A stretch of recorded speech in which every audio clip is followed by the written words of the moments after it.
প্রথমে বয়স্ক কয়েদিটা রাজি হয়নি, কারণ তার সাজা শেষ হতে আর মাত্র কয়েক মাস বাকি ছিল। কিন্তু তখনই সে জানতে পারে যে কয়েদি তার পুরো সাজা খেটে নেয় তাকেও জেল থেকে ছাড়া হয় না, বরং প্রথম দিনই কারেন্টের শক দিয়ে মেরে ফেলা হয়।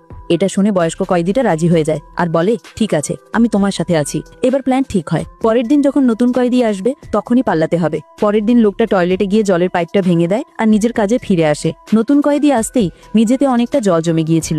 লিফট প্ল্যাটফর্মটা নিচে আসতেই লোকটা তার সঙ্গীদের ইশারা করে আর তারা মারামারির নাটক শুরু করে দেয়, যাতে গার্ডদের মনোযোগ অন্যদিকে চলে যায়।